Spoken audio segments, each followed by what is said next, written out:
Pain. Everybody get a glass. Tavis Smiley is now ranked number 16 nationally and the highest rated talk show hosted by an African American on the 2025 Talkers Heavy 100 list of the most important talk radio hosts in the nation. Last year, Tavis ranked number 33 and the year before, number 45. The Tavis Smiley Show has rapidly expanded its national syndication to now include nearly 50 radio stations across the country and counting. Congratulations, Tavis. Yay, yay! Keep on. Never say die. Keep on. Like this. Keep on. Never say die. Keep on.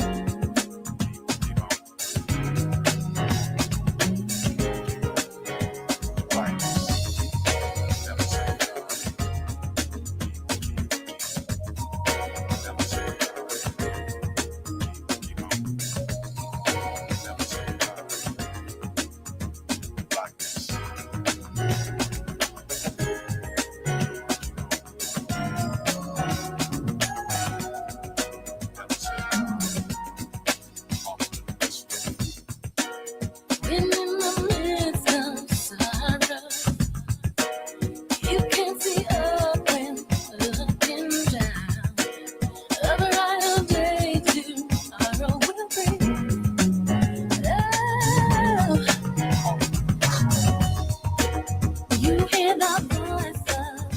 You are listening to and streaming A More Perfect Union on KBLA Talk 1580. I'm Dr. Nii-Quartelai Quartey, your host and White House correspondent. Not at the White House today, but instead right here in afternoon drive time with you in sunny LA.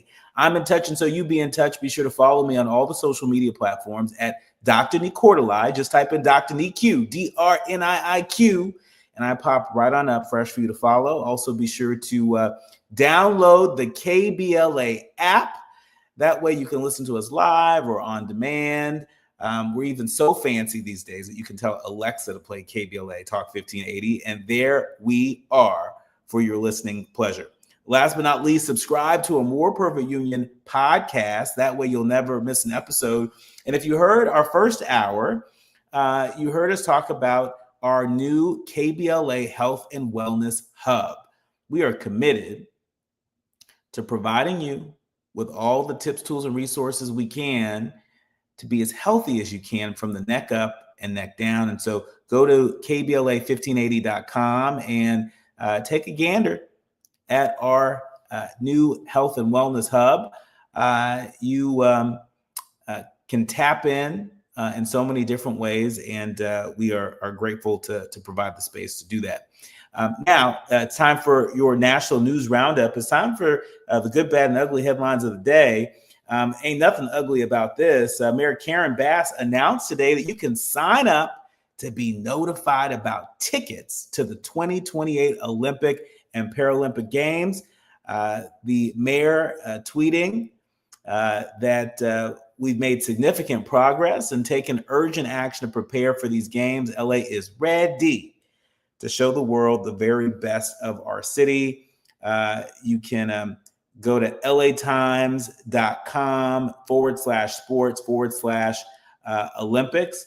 And you can check out that article that outlines the LA 28 ticket schedule. After Paris sold a record 12 million tickets for the 2024 Olympic and Paralympic Games, the 2028 Olympics in LA is getting a head start on ticket sales. And so don't wait till the last minute. Be calling into KBLA saying, what can you do?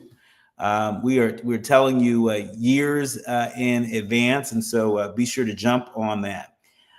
In other news, do you like a good matcha? Do you dabble in photography, maybe? Do you love Joan Didion? Does any of that describe you? Yes, no, maybe so? Well, USA Today is reporting that for the folks that drink matcha lattes and carry tote bags, in recent weeks, They've become an internet sensation. They're called, quotes, performative men.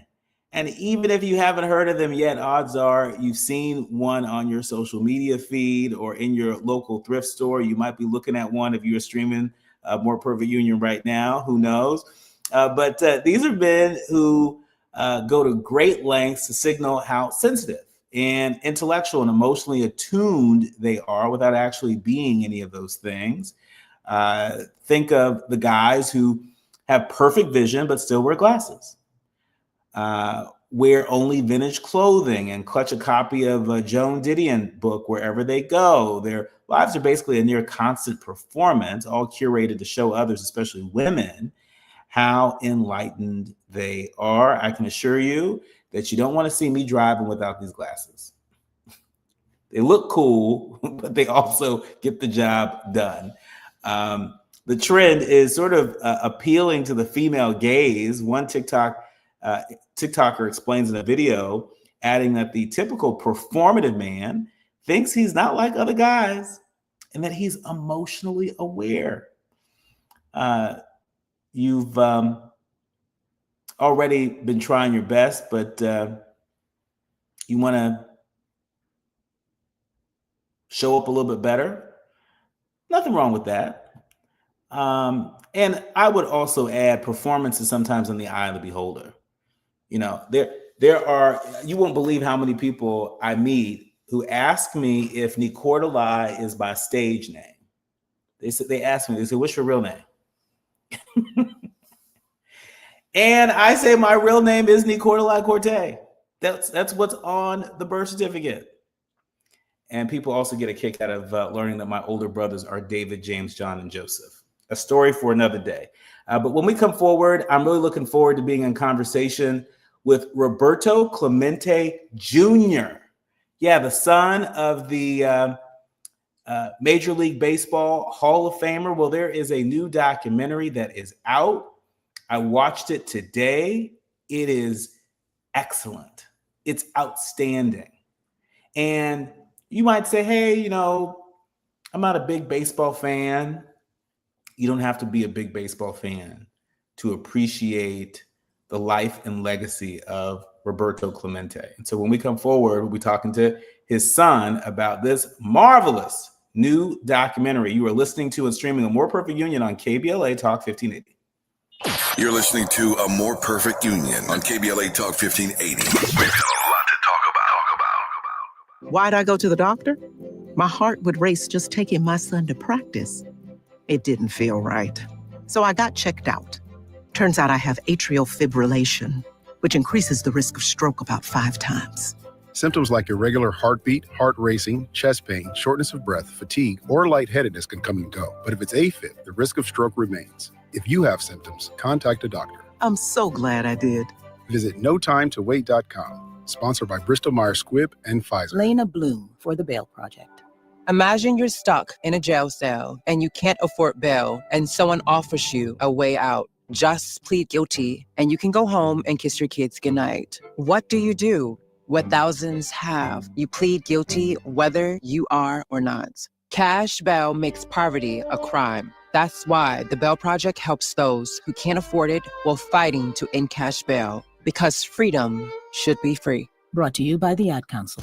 With a KBLA Talk 1580 editorial, I'm Dr. Nii-Quartelai Quartey. Let's preserve Black land stories before they're lost forever. I want to personally invite you to be a part of something historic. As journalist in residence for the Black Land Lost Narrative Archive Project, I've joined forces with powerhouse attorney and social justice champion George Fothery, the man who helped make history by delivering justice to the Bruce family in Manhattan Beach, securing the first known return of land unjustly taken from Black owners by a local government. That victory was monumental, but it was just the beginning. For generations, Black families have acquired land through grit, faith, and determination, only to lose it through violence, legal loopholes, forced sales, and systematic racism. What's been taken goes far beyond dirt and deeds. It's the erasure of wealth, identity, and legacy. That's why we've launched the Black Land Lost Narrative Archive Project, a national effort to collect, protect, and preserve the stories of Black land lost before they're buried, forgotten, or erased altogether. Because there's power in telling Black stories, there is resistance in remembering, and there's justice in being seen and heard. This is where you come in. We're inviting you to be a part of this historic Black narrative archive. If you or someone you know has experienced land loss, displacement, or forced property sales, your story deserves to be heard and remembered.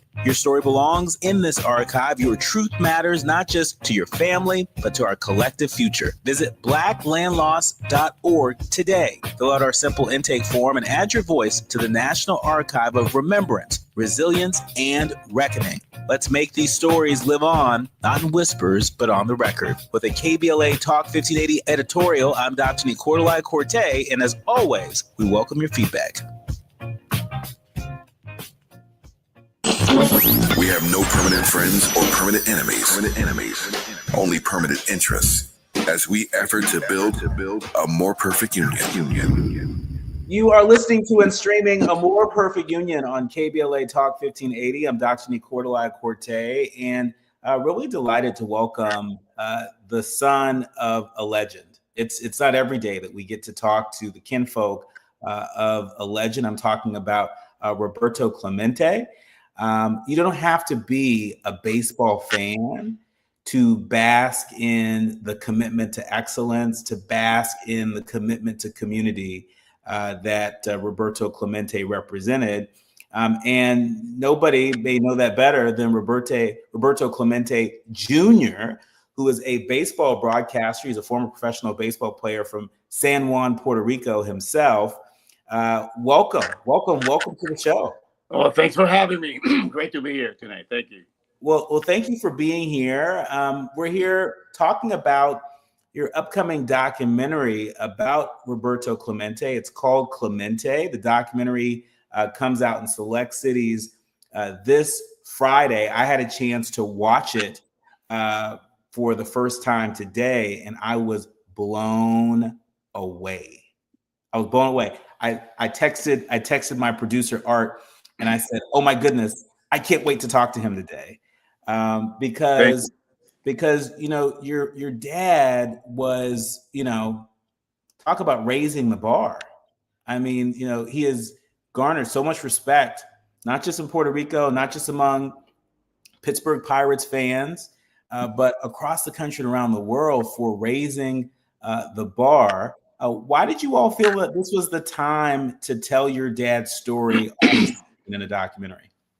There have been many books written, even documentaries, but I think this one in particular, I believe the timing and just the mere fact that we as a family had, we were part of the team at this time.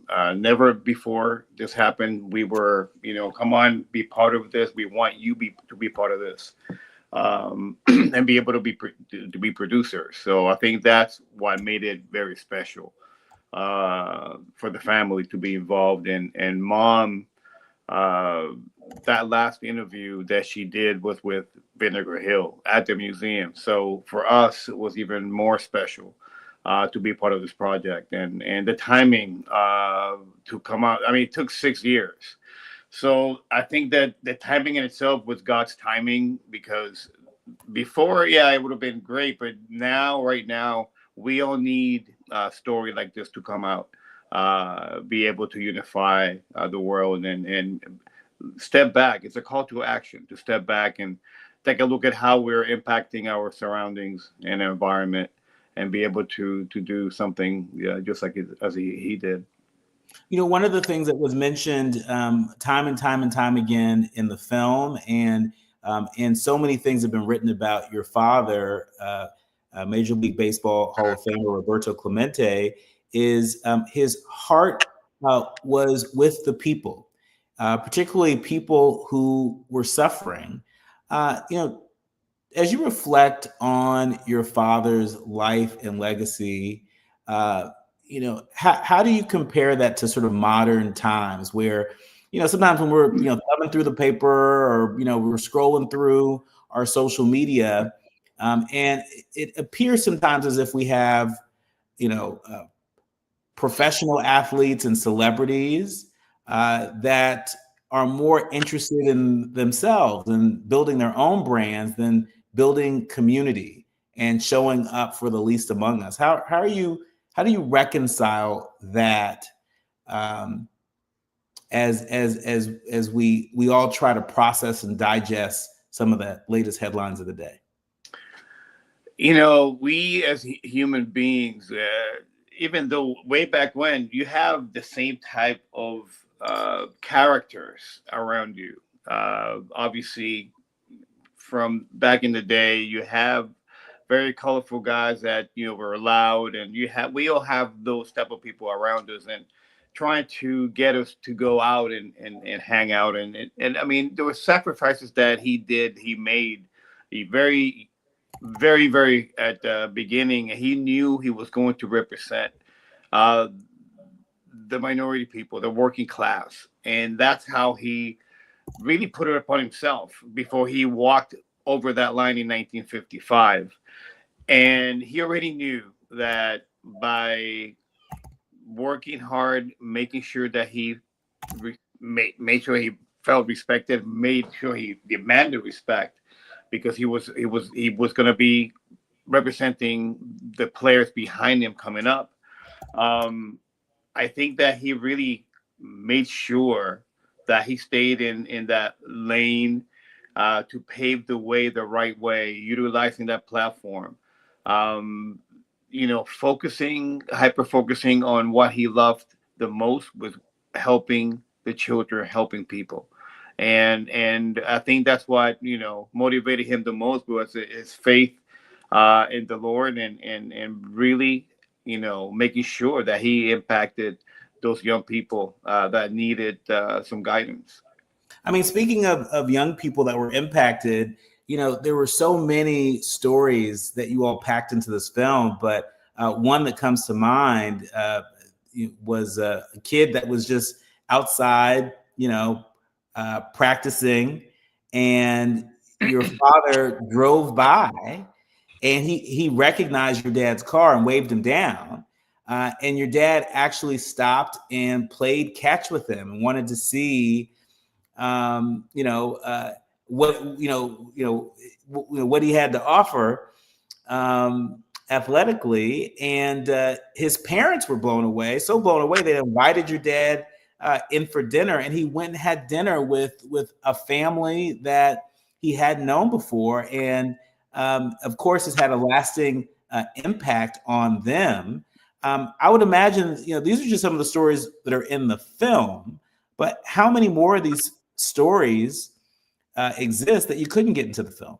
It's a plethora I mean, we have, and I've heard so many throughout the years, that everywhere I go, I hear stories, things that he did, how he impacted the family here, a family there. But it has been so many. I mean, it's not even hundreds; it's actually kind of thousands throughout the 50 years that I've been, walking around and hearing these stories. And it's amazing to me that it seems that every year his legacy gets stronger, and we continue to receive inquiries and requests to let a school be named after him, a park be named after him, a league.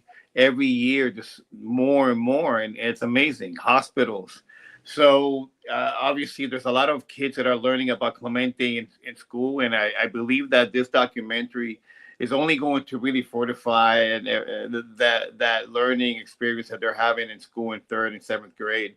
And we're excited. We're excited. We're working on curriculum right now for kids in middle school.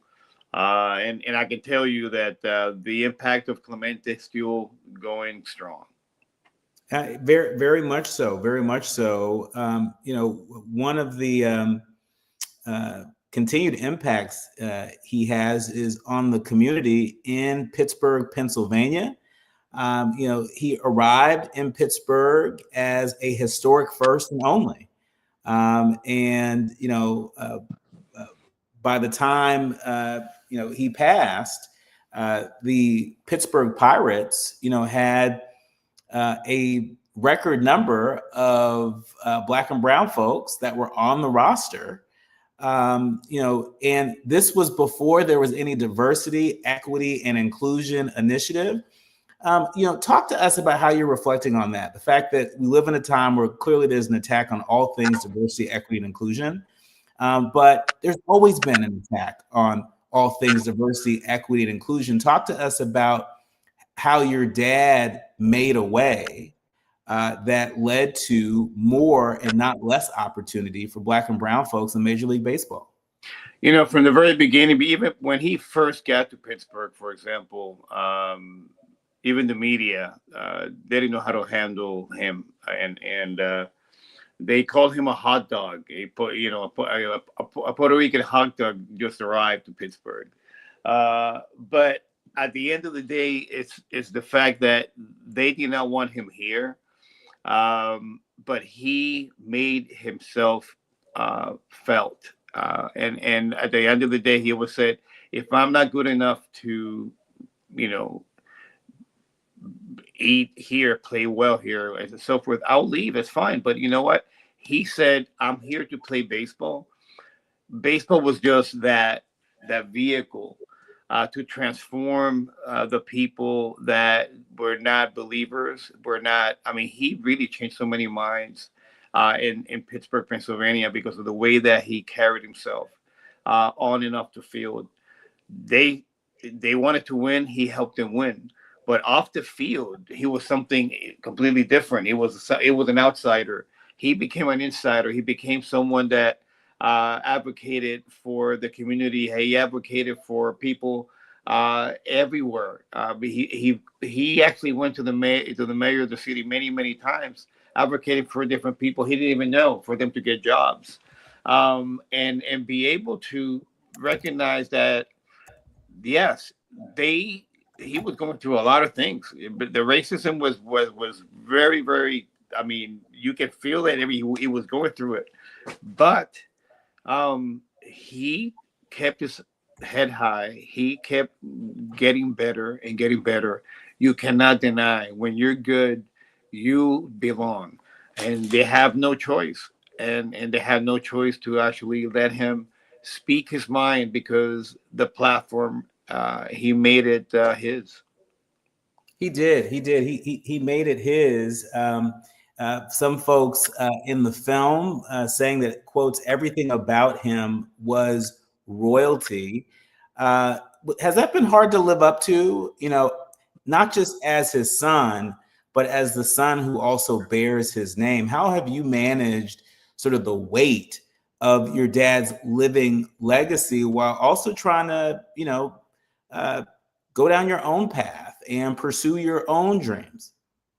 It was not easy. It has not been easy throughout my life. Obviously, I grew up with a sense of guilt, feeling of guilt for many years, that I did not do enough to stop him from getting on that plane.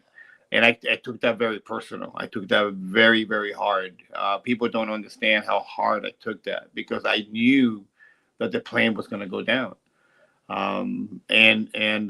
So I had to deal with that piece, and some other things that happened as well, traumatically, trauma that happened 3 weeks later. So those things did not make it easy. And I even told my mom when I was like 13, I said, Mom, I need to change my name, because I did not feel I had an identity. Yeah, you're the son of, that's how I didn't have a name. You're a junior, you're the son of. And it took a while for me to understand that people were still feeling the connection to him. They were impacted. They still miss him. And I am an extension of his, and obviously carrying the name even more so. So when they hear the name, tears, it's like they start rolling, and they get emotional, and it happens every day of my life.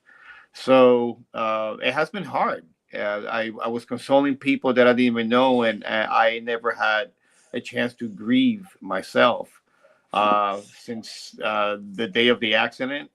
The first day that I cried was 2004. about the accident. I cried for all kinds of things, but in terms of the accident itself, to be connected to that emotion for that accident with 2004. When we come forward, I want to talk just a little bit more about this accident, because what was so soul stirring in the film, it really gave me chills, was that, there was an accident that led to the death of your aunt, Roberto Clemente's sister, when she was very young. And one of the things you talk about in the film is that he was sort of spiritually connected to his sister over the course of his life. And it was interesting to me that you had a dream, had an experience that led you to tell your dad to not get on that plane. And when asked why, you said, because the plane's going to crash, and it did.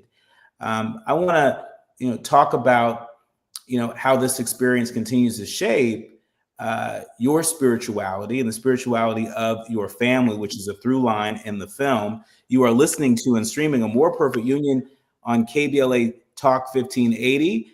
More with Roberto Clemente Jr. when we come forward.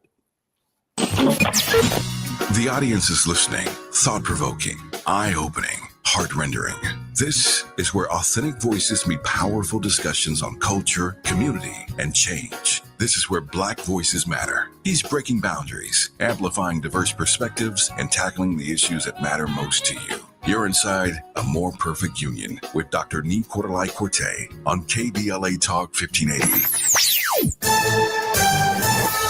I'm Amber Payton with BIN News Now. House Speaker Mike Johnson says Democrats are risking a shutdown by pushing partisan preferences in funding talks. Democrats want Affordable Care Act, also known as Obamacare tax credits, extended, but Republicans will need their votes to pass a stopgap bill before funding expires this month. The St. Louis County Council has rejected a resolution to honor slain conservative commentator Charlie Kirk, who was fatally shot while speaking at a Utah college last week. Opponents, including the NAACP and the Ethical Society of Police, argue Kirk's past remarks made him unfit for such recognition.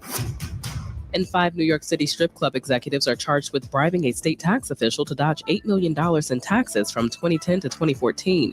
Black Attorney General Letitia James says the RCI hospitality execs offered lavish perks like trips and dance dollars to avoid payments. Get BIN News Now on demand 24/7 on the iHeartRadio app. A crash in Silver Lake, 101 southbound at Silver Lake Boulevard. It's out of lanes now. A car flipped over, but it might still be blocking that right lane a little bit. Just heads up. Big delays out of Hollywood away from Sunset Boulevard. Downtown LA, we have reports of a brush fire affecting both directions of the 10 near Mateo Street. Eastbound slowing, backing up out of Santa Monica from 4th Street and westbound from the 60. San Diego's events calendar is full of flavor. Dig into local wine and food festivals, treat the family to kid-inspired deals all October, and get a taste of glory at the Breeders' Cup World Championship. Plan your trip now at sandiego.org/awesome all year. Funded in part with City of San Diego Tourism Marketing District Assessment Funds. This is the KBLA Sports Minute with Ray Richardson. The Chargers got some good news Wednesday morning concerning All-Pro linebacker Khalil Mack. The 34-year-old Mack will not miss the rest of the season after suffering an elbow injury in the first quarter of Sunday night's win at Las Vegas. The Chargers have yet to say how long Mack will be sidelined. The Chargers play their home opener Sunday against Denver at SoFi. UCLA interim football coach Tim Skipper met with the media for the first time Wednesday morning. The 47-year-old African-American, a native of New Orleans, was promoted on Sunday to replace Deshaun Foster. An 0-3 start prompted UCLA officials to fire Foster on Sunday. Skipper was an assistant at Fresno State before joining Foster's staff this season. UCLA has a bye this weekend. First game for Skipper as head coach is September 27th at Northwestern. No debates, no speculation, just the info you need. That's your KBLA Sports Minute. I'm Ray Richardson. More news, opinions, and conversation when we come forward on KBLA Talk 1580. Break out the champagne. Everybody get a glass. Tavis Smiley is now ranked number 16 nationally and the highest rated talk show hosted by an African American on the 2025 Talkers Heavy 100 list of the most important talk radio hosts in the nation. Last year, Tavis ranked number 33 and the year before, number 45. The Tavis Smiley Show has rapidly expanded its national syndication to now include nearly 50 radio stations across the country and counting. Congratulations, Tavis.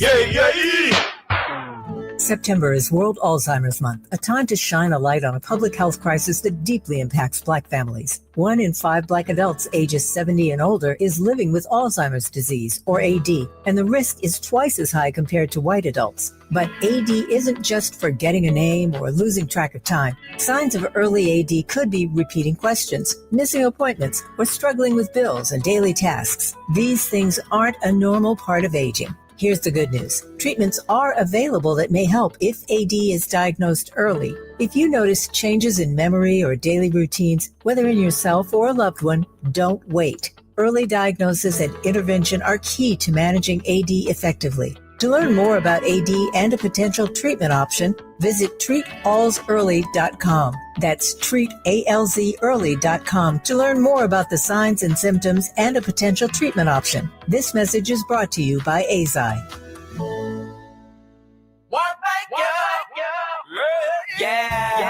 The California Crusader newspaper would like to thank all of our subscribers for their support throughout the years, proudly serving the South Los Angeles and South Bay areas for more than 40 years. The California Crusader is a multicultural, Black-owned, adjudicated newspaper that focuses on providing newsworthy information to the people in our community. We're constantly looking for ways to assist businesses in our community to connect with our subscribers. We provide low-cost, effective ways to promote your business with our reasonable and affordable advertising rates. You can participate by suggesting, sharing, and submitting your stories on the California Crusader newspaper Community Share Facebook group page, or visit our website at cal-cruise-news.com. That's calcruisenews.com. Then click on the Submit Now button located on the top right corner of the homepage, or text CCN to 42828. Again, text CCN to 42828. The California Crusader newspaper, working together to build a better community for our future. Subscribe today.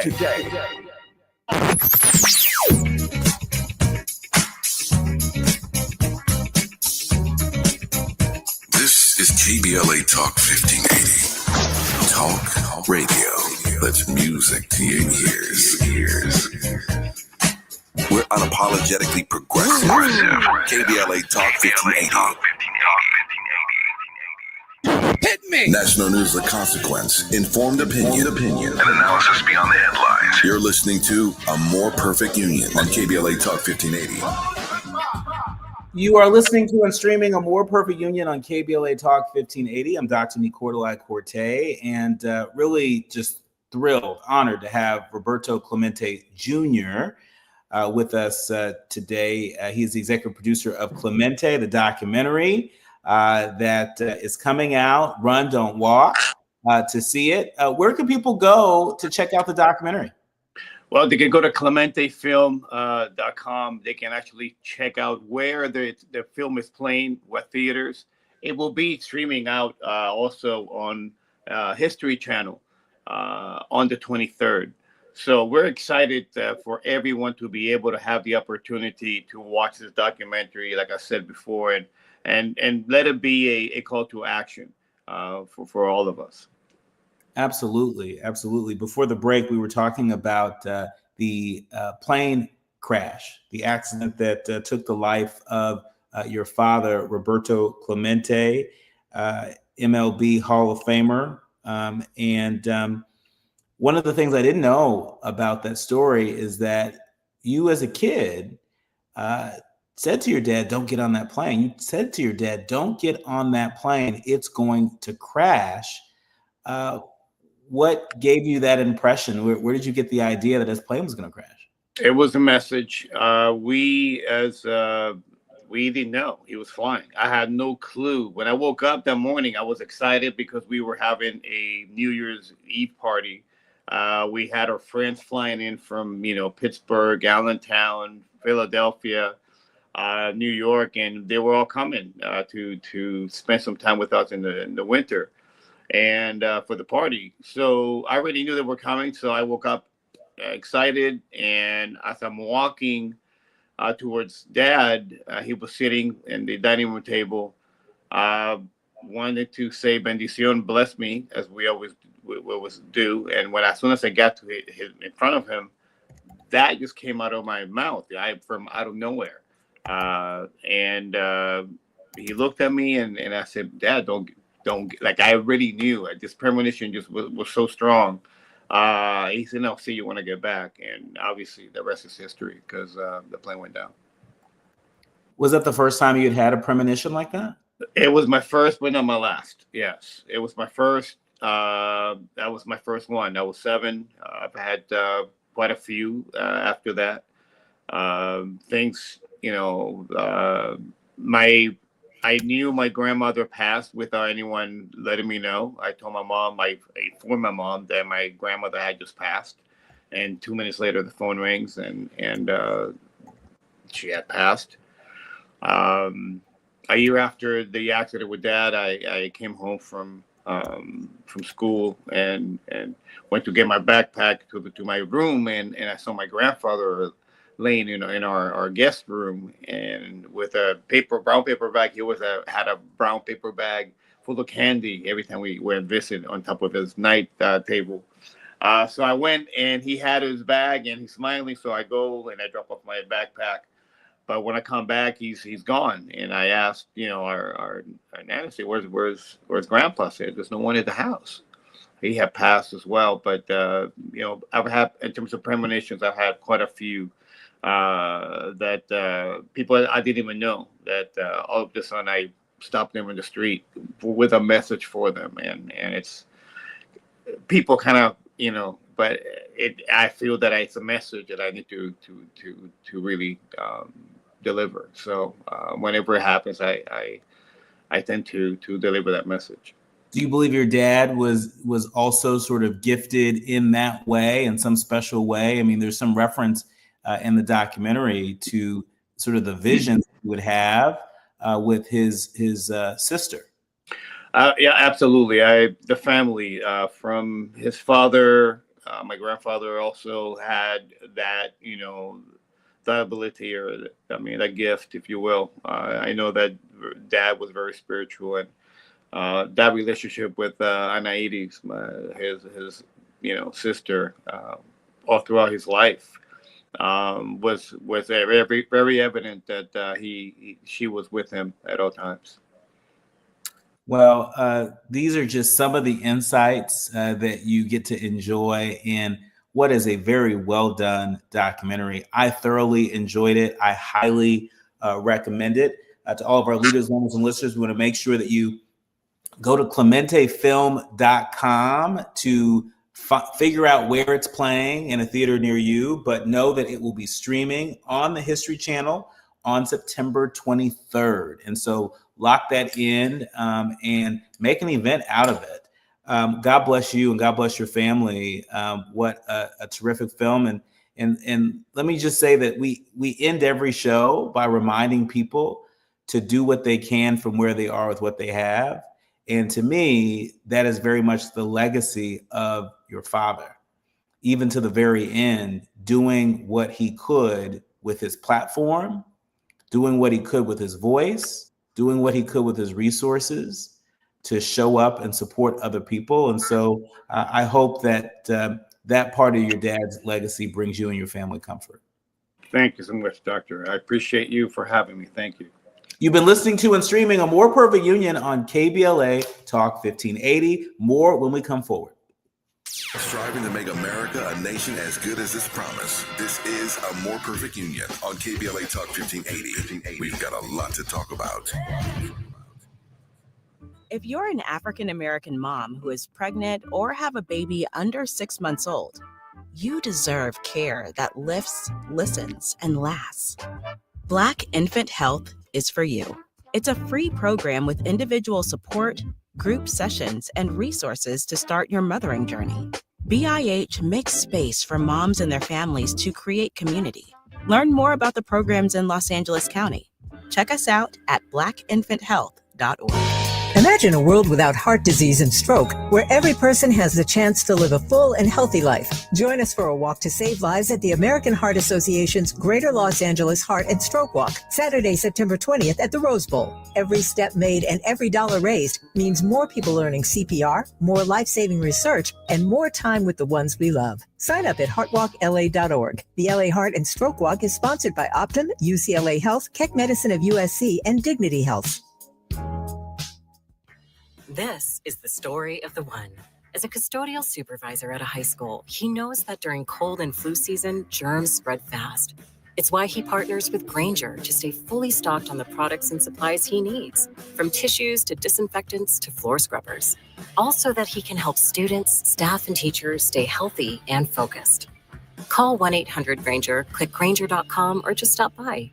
Grainger, for the ones who get it done. Hey, can you blow up some balloons for Jack's party? I can't. I'm so congested. You need Sinex Severe from Vicks. Sinex Severe Nasal Spray. Yeah, just Sinex. Breathe.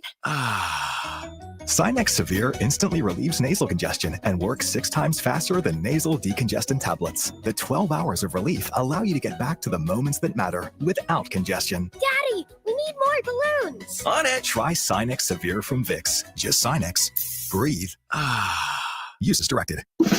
Are you ready to be a part of the conversation that will help shape our nation's future? Get ready to join us for the Left Coast Forum, Saturday, October 25th at LA Trade Tech, where progressive voices will come together to tackle the issues that matter most to working families across Los Angeles and beyond. From economic justice to climate action, from healthcare to housing, we're bringing together the brightest minds and most passionate advocates for real solutions and real change. With workshops, 2 major keynote addresses, and a closing reception with great music and good food. It's the Left Coast Forum, where your voice matters and your ideas take action. Saturday, October 25th at LA Trade Tech. Brought to you by KBLA Talk 1580 and the LA Progressive. The future won't wait, and neither should you. Mark your calendar now to be there and be heard. Stay tuned to KBLA Talk 1580 for more details. Notable journalists, industry leaders, lawmakers, change makers, tastemakers, and you, working to build a more perfect union on KBLA Talk 1580. You are listening to and streaming A More Perfect Union on KBLA Talk 1580. I'm Dr. Nii-Quartelai Quartey. You all hear me very often talk about how much I believe no data, no justice. No data, no justice. Data is critically important. That's a part of what this race to win the future with AI is all about. We've even seen stories written that suggest that data on any particular day may be more valuable than a barrel of oil, for example. And so here to help us sort of separate the fact from the fiction, I'm delighted to welcome Jamar Reed. He is a managing partner over in District Analyst. He is also an entrepreneur, a serial entrepreneur. And so he knows a lot about looking under the hood at the data. It's one thing when people say, this is what we're about, this is what we're doing. It's another thing when the data says something completely different. Jamar, welcome to the show. Thank you, Dr. Quartey. Appreciate the offer, the invite. Absolutely. Well, the first of many. One of the things I really wanted to drill down with you on is artificial intelligence and the future of Black businesses. My fear is that there aren't enough Black businesses, Black organizations, Black institutions that are prepared for this moment that we find ourselves in, where good data in, good insights, out. Bad data in or old data in, old insights, old strategies out. And so if you had to grade just our readiness as a community for this AI revolution powered by data, big data, what would we get a passing grade? I think Dr. Quartey, I think we're moving in that direction. You often hear it, you hear the conversations happening with our organizations, within our churches, on the radio. But I fear that we're probably, I would give us a C plus. And the only reason I say that is I think that there is that fear that still exists. And I think rightfully so. I think that, when we think about, and just to speak specifically about artificial intelligence, there's that fear that exists. And sometimes with that fear, we tend to hold off on learning more about what's there. And I think that when I think about 25 years ago, year 2000, there was the big push to digitize, to move everything to digital, to move from paper to digital. And there was the resistance. And I think those that realized that it was coming and moved to embrace it, they were the ones that were able to get ahead of the coming digitization of business. And what my hope is that Black people and Black businesses will do what Black people have always done. Use technology to get closer to freedom, to free us. So how do we use this technology to advance our community? How do we use this technology in the same way that we used education to move us forward? So I'd give us a C plus, but I think that there is the opportunity for us to improve in that space. And the last thing I'll say on that point is I think that data and AI, it can be an equalizer.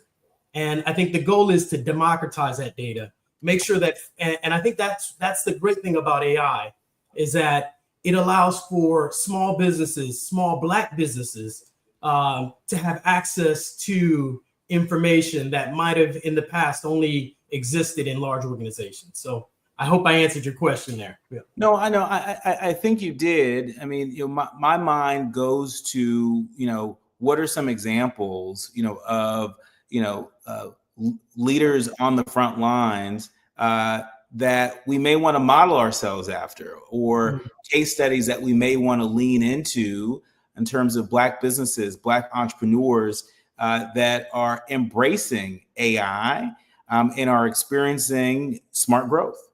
Yeah. So I lean into content creators. Content creators have embraced not only data but artificial intelligence, AI. They've embraced the fact that, hey, I have the opportunity to have real-time feedback from the folks that are following and listening into the messages that I'm putting out there, the content that I'm putting out there. And I think those content creators that have learned to not only put out good content, but to improve based on what they're seeing from what the data is telling them. So I think that content creators, I think those folks tend to be on the front line with regard to using data and using it to improve messaging. And we talk a lot about content creators. We talk a lot about the creative economy, but I don't think we talk nearly enough about some of the jobs of the future, like data analysts. Is becoming a data analyst, is that an entryway to working with AI that we're overlooking? Yeah. So I'd say yes. I mean, in the space that I'm in, I will say that there aren't, I see us, but I don't see us in the way in which I wish I was able to see us in the space. And I'm starting to see, I'm having conversations at some of the HBCUs and with folks that work at HBCUs. And there's a lot of conversation around how do we get out in front of this? How do we prepare young people to go into fields where they will interact with data, and not only interact with it, but you apply it so that we can make better decisions about the businesses that we're, not only if we're going into corporate America, making better decisions using data, or even going back into our communities and working with those Black businesses that have been seated in our community since we've been here. I think that's I think getting out in front with young folks and directing them towards that path. We need more data. We need more data engineers. We need more data scientists, data analysts. Not only, and the other thing is also, we want to be a part of the production, not just consumption. So wait a minute. You got to say that again for the people in the back. I mean, that was right on the nose. Yeah. So we want to be a part of production, not just consumption. and we want to make sure that we're indexing well on that production side of the house. I think that will go a long way. Again, those are the spaces I think we need to be paying attention to. Yeah, no, I think you're right about that. Jamar, you're also the founder of District Analyst LLC. For folks who are unfamiliar, it's a Washington, D.C. based consultancy that partners with senior leaders and entrepreneurs and small businesses to transform complex data into clear, actionable strategies. You know, as I talk to leaders of various companies and organizations, I'm thinking about the kinds of folks that they recruit to be a part of their board. So whether you're talking about, a legacy organization or a startup, folks, look for a certain skill set when it comes to board members. Talk to us about the skill set of the future as folks are leaning into this digital transformation. What kind of senior leaders, what kind of skill set should they be looking for in their senior leaders and their board members? Yeah, so I appreciate that question. I think that's a really good question. One thing that I would advise is, and this is something that's not new. Technology doesn't change this. I think that making sure that we're hiring folks that are not hiring folks, but bringing on board members and leaders that are curious. They really want to understand not only what the information tells us, not just beyond, again, the consumption side of things, but are we asking the right questions? So folks that are curious, that are asking the right questions, that are open to using technology as the tool that it is to get us closer to making those very important decisions. And so I think folks that are curious, those that embrace technology for the tool that it is, and those that are, I think I already said, asking the right questions, but leaning in and being curious about the business that is in front of us. When we come forward, I'm going to give you the final word, Jamar. I'm going to give you a chance to look into your crystal ball and tell us something that we don't know, something that we are not paying enough attention to, something that may not be breaking through in the media when it comes to AI and the future of Black business. You are listening to and streaming A More Perfect Union on KBLA Talk 1580. More when we come forward with Jamar Reed, founder of District Analyst LLC.